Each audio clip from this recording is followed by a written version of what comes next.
Équipe, soyez les bienvenus dans cette toute nouvelle vidéo. Aujourd'hui, on se retrouve pour la deuxième partie de la FAQ que j'avais filmée au Vietnam. Donc lâchez-moi un gros like dès maintenant. Vous pouvez aussi vous abonner à ma chaîne si ce n'est pas encore fait.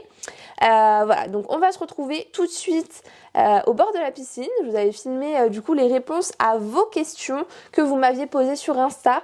Donc voilà, tranquillement, vous pouvez me rejoindre évidemment sur Instagram puisque j'y partage un peu toute ma vie en story, tout ce qui tourne autour du sport, de mon physique, de la jet, etc. Donc voilà, ça me fera très plaisir de vous retrouver là-bas. En attendant, place à la FAQ. À combien étaient mes premières reps au hip thrust quand j'ai commencé ? Ça tombe bien parce que j'ai tout noté à l'époque dans mes notes et je les ai encore. Comme tout le monde évidemment, j'ai pas commencé avec des perfs de ouf et tout, j'ai dû commencer à vide, puis voir combien est-ce que je pouvais charger sur la barre petit à petit et de semaine en semaine évoluer. J'ai des notes qui remontent d'il y a plus de 4 ans puisque dans les dernières notes que j'ai prises, ça date du 31 janvier 2019, mais toutes les notes que j'ai auparavant, j'ai pas daté, du coup j'ai pas exactement la période, mais vu qu'il y en a énormément, je pense que ça remonte à très très longtemps et vraiment à mes premières séances, on va dire. Je notais à chaque fois le nombre de séries, le nombre de répétitions, la charge et du coup le tonnage total de la séance puisque j'écrivais tout ce que je faisais. Du coup, je pense que c'est une très bonne façon de faire puisque ça vous permet de pouvoir comparer d'une séance à l'autre et de pouvoir vous assurer que vous progressez d'une séance à l'autre ou d'un mois à l'autre. Là, pour les premières notes, j'avais écrit 4 x 12 à 120 kg, puis 2 x 15 à 100 kg, puis 1 x 20 reps à 80 kg pour un tonnage total de 10 360 kg. Voilà, ça c'était seulement pour une séance. Ensuite, par exemple pour la deuxième séance, 2 x 12 à 125, 3 x 13 à 120 et 2 x 16 à 100 pour un total de 10 880. Donc vous voyez que le tonnage est supérieur à la précédente. Pour une autre séance, 3 x 15 à 120, 4 x 15 à 100 et 1 x 16 à 80. 12 680 de tonnage. Première séance que j'ai faite à 130 kg, j'avais déjà fait 15 répétitions sur une série avec cette charge-là. Donc comme quoi, généralement, c'est vraiment des limites qu'on se fixe. Après là, vous voyez que ma fourchette de répétition à chaque fois était assez élevée. Je faisais toujours 12-15 reps au début, vraiment. Pendant très longtemps, j'ai fait ça. Maintenant, quand je fais du thrust, c'est souvent sur des fourchettes de 3 à 6 voire 8 répétitions. Mais c'est rare que je fasse autant de reps parce que ça me saoule. Vraiment, en ce moment, je ne peux pas faire autant de répétitions. Parce que j'ai envie de mettre du lourd et voilà, et que je le place en premier exo. Après c'est vrai que quand je le place en dernier exo, je fais beaucoup plus de reps effectivement. Vraiment des barrières qu'on se fixe, on est capable de charger énormément au hip thrust. Tant que votre forme est bonne, il n'y a pas de souci, vous pouvez charger. Et souvent on a des limites un petit peu comme ça dans la tête, on pense qu'on n'est pas capable et que je sais pas, peut-être qu'on est confortable avec une charge X et que du coup on ne se demande pas, on ne se pose même pas la question s'il faut charger davantage ou pas, mais oui. Là vous voyez, à partir de la première semaine où j'avais chargé à 130, ensuite j'ai mis 135, 3 x 12 à 135 et la semaine d'après 3 x 12 à 140. Donc la progression elle est vraiment exponentielle, le tonnage augmente à chaque fois. C'était pas vraiment un programme très bien organisé dans le sens où maintenant ce que je fais c'est que je le prépare au préalable et vous regarderez cette vidéo là puisque j'explique absolument tout pour vous faire un programme de surcharge et progresser à coup sûr. Là c'était vraiment juste des notes, je m'entraînais un peu au feeling et je notais ce que je faisais. Là c'est un petit peu l'inverse qu'on va faire pour être sûr de progresser en réalité.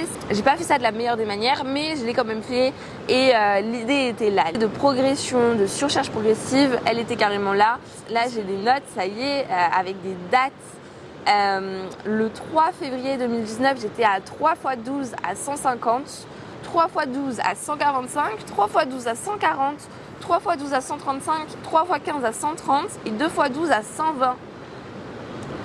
Je devais faire des séances de hip thrust en fait. 11 février 2019, 3 x 12 à 160, 3 x 12 à 155, 3 x 15 à 150, 12 reps à 140, 2 x 15 à 140. Et le 17 février, 2 jours plus tard, j'ai fait 1 x 8 à 160, 1 x 12 à 160, une fois 15 à 150, etc. Bref, beaucoup de volume. Vous voyez que actuellement je peux soulever 220 kg au hip thrust maximum, et encore je fais pas mes séries avec ça, hein. Mais en 2019 je soulevais déjà 160 kg. C'était pas mes débuts tout à fait, mais c'était quelques années après avoir commencé, genre 1 ou 2 années après avoir commencé la muscu, et j'ai pas tant évolué que ça. Genre j'ai gagné 40 kg, c'est pas mal, hein, mais voilà, en fait il faut que vous gardiez en tête que votre marge de progression quand vous êtes débutant, elle est absolument énorme. Du coup, il ne faut absolument pas que vous vous sous-estimiez quand vous commencez la muscu. Apprenez les mouvements, apprenez à ressentir vos muscles d'abord, et ensuite vraiment allez-y, il faut charger, il faut y aller, c'est là que vous progresserez le plus, et au fil du temps, vous allez, vous le verrez, hein, progresser, mais de moins en moins. Le progrès devrait être de plus en plus petit. Ça ne veut pas dire qu'on ne progresse plus au fil du temps, mais ça veut juste dire que les progrès demandent de plus en plus d'efforts. Autre question qui rejoint un petit peu celle-là, comment est-ce que j'organise mes entraînements, mes séances? Je commence toujours mes séances par un exo polyarticulaire en lourd. Vraiment, j'essaye de progresser sur le premier exercice de chacune de mes séances, vraiment de semaine en semaine, soit en répétition, soit en charge. Auparavant, sur mes séances, j'ajoutais toujours au tout début, un exo de pré-fatigue qui travaille vraiment le muscle, dont je veux vraiment accentuer le recrutement dans ma séance. C'est plus ce que je fais en réalité, c'est rare que je mette de la pré-fatigue. Je vais directement dans le vif du sujet. Je pense qu'au fil du temps, j'ai augmenté mes capacités à recruter les muscles que je vise, que je cible. J'ai augmenté mes connexions neuromusculaires, et j'ai pris conscience de ces connexions-là.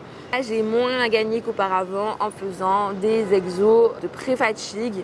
Disons que si je veux travailler mes fessiers, mes épaules ou mon dos, j'ai pas de mal à les recruter pour des gros mouvements polyarticulaires. Donc je commence toujours par un gros exo polyarticulaire sur lequel je vais charger lourd à mon échelle, bien évidemment, en faisant des séries assez courtes. Et je vais ajouter à ça 1 ou 2 gros exos encore polyarticulaires sur lesquels je vais charger lourd. Toujours 2, 3, voire 4 mouvements polyarticulaires en début de séance, parce que en début de séance, c'est là qu'on a le plus d'énergie et qu'on est le plus apte à faire ces gros mouvements-là avec une telle intensité. L'intensité doit être toujours au maximum du début à la fin de la séance. J'ajoute 1 ou 2 mouvements d'isolation, mouvements mono-articulaire, qu'elle j'essaye d'avoir toujours autant d'intensité avec moins de charge évidemment. Le but étant du coup de faire un peu plus de répétitions, mais il faut savoir qu'en ce moment j'ai vraiment du mal à faire des séries très longues, ça me saoule un petit peu. Donc parfois je me force, je me force à faire des séries plus longues, parce qu'il faut faire selon moi des séries dans toutes les fourchettes de répétition, autant en faisant du lourd que en faisant vraiment du plus léger, et des séries de 20 voire 30 reps. Je pense que c'est très important. J'essaye toujours d'avoir dans mes séances un exo unilatéral. Par exemple dans une séance jambes ça va être des fentes ou du kickback. Pour une séance push ça va être par exemple des élévations latérales en unilat. Pour le dos, ça va être le tirage grand dorsal un petit peu, vous savez, à la poulie. Enfin voilà, vraiment à chaque fois, j'essaye d'avoir un exo unilatéral pour permettre de prévenir des déséquilibres et de les limiter. Très important. Pour terminer, je vais vous parler de la cellulite, puisque c'est une personne en commentaire YouTube qui m'a demandé d'aborder le sujet en vidéo. Au lieu de faire une vidéo à part entière, vraiment uniquement sur ce sujet-là, je vais profiter de cette FAQ pour y répondre et pour en parler. Moi, je n'ai pas une expérience incroyable avec la cellulite, je n'en ai jamais eu énormément. J'en ai un petit peu, je pense, comme tout le monde, quand je serre un maximum les fessiers, mais globalement, j'en ai pas. En fait, en tout cas chez moi, le peu de cellulite que j'ai, c'est lié à la masse grasse que j'ai du coup au niveau des fessiers. Finalement, dans la majorité des cas, la cellulite, ça va être dû à un problème de métabolisme trop lent et de pourcentage de masse grasse trop élevé, ou voire même de surpoids. Quelque chose qui se confirme vraiment de ce que je vois avec mes clientes, puisque la plupart des filles qui prennent un programme donc à la fois nutritionnel et sportif avec moi, même si leur objectif de base n'est pas de se focaliser sur la cellulite et de perdre cet aspect-là, évidemment quand elles perdent de la masse grasse, elles sont très contentes, et à chaque fois elles me font remarquer qu'elles ont perdu leur cellulite. C'est vraiment avec ce levier-là que la cellulite peut disparaître. Donc si jamais vous êtes dans ce cas-là, que vous avez un pourcentage de masse grasse un petit peu élevé, essayez d'améliorer vos entraînements, de bouger un petit peu plus, peut-être de marcher plus. Vous pouvez essayer de vous donner par exemple le challenge de faire 10 000 pas par jour. Ça peut être un premier pas et vraiment c'est game changer. C'est ultra facile par rapport à ajouter un entraînement dans votre semaine par exemple et c'est vraiment très doux pour votre corps, c'est pas stressant du tout. Niveau activité, à vous de voir, vous pouvez ajouter du cardio aussi, mais généralement ces activités là sont bien plus stressantes que la marche, alors que la marche est parfois tout aussi efficace puisque vous pouvez la lisser et en faire un petit peu chaque jour de la semaine. C'est ce que je vous recommande, et aussi du coup de vous entraîner. Si jamais vous augmentez votre activité physique, peu importe comment, ce sera bon en tout cas. Et du coup vous pouvez aussi faire attention à votre alimentation, essayer de gérer votre alimentation un peu plus en fonction de vos objectifs. Vous savez quoi faire, mais si jamais vous avez besoin d'être accompagné à ce niveau-là et que vous voudriez que l'on travaille ensemble, n'hésitez pas à m'envoyer un mail ou directement sur mon compte Insta. Je vous répondrai en DM pour que l'on travaille ensemble et pour que je vous prépare un programme personnalisé à la fois niveau jet et aussi niveau training. Deuxième chose qui peut être la cause de votre cellulite, ça peut être votre manque d'hydratation. Le corps, vous le savez, il est composé à 75% d'eau, vraiment c'est énorme et il a besoin de renouveler cette eau constamment. Vous avez besoin d'être hydraté tout au long de la journée, régulièrement. Et vous avez dû le remarquer, j'ai toujours ma grosse gourde de 1,5 litre sur moi. Où que j'aille, j'ai toujours la gourde avec moi. Le problème, si vous ne vous hydratez pas au quotidien et régulièrement, c'est que votre corps va se mettre un petit peu dans un état d'alerte et va du coup faire de la rétention d'eau. Dès qu'il va avoir un petit peu d'eau extérieure, il va la stocker et du coup la conserver. C'est ce qui va rendre un petit peu cet aspect flotteux et aussi l'aspect un petit peu cellulite aussi. Donc voilà, globalement, s'hydrater pour votre santé, c'est la base. Pour votre force à l'entraînement, c'est la base. Si vous perdez rien que 3% d'hydratation, vous perdez aussi 10% de force et c'est énorme. Donc voilà, vraiment il faut rester hydraté au quotidien pour votre santé, mais aussi pour votre aspect physique.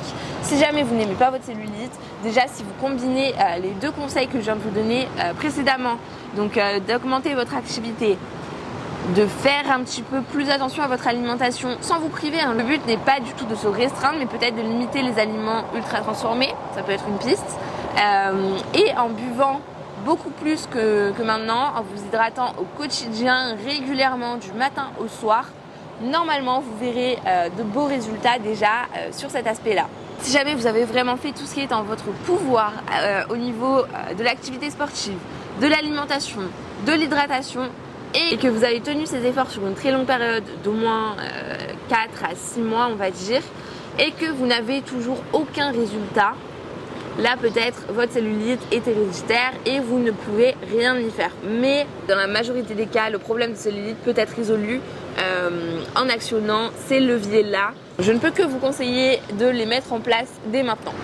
Et voilà, c'est tout pour cette vidéo. J'ai répondu à toutes les questions que vous m'avez envoyées. J'espère qu'elle vous aura plu. Si vous avez de nouvelles questions, n'hésitez pas à les poser en commentaire. J'y répondrai avec plaisir, hein, sans problème. S'agissant des coachings, contactez-moi, que ce soit sur Instagram, en DM ou par mail. Vraiment, j'y répondrai aussi avec plaisir.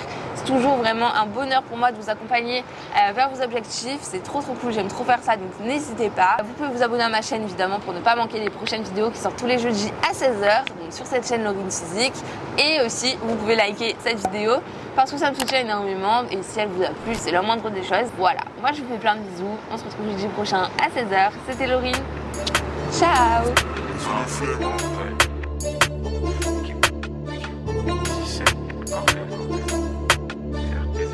RDZ.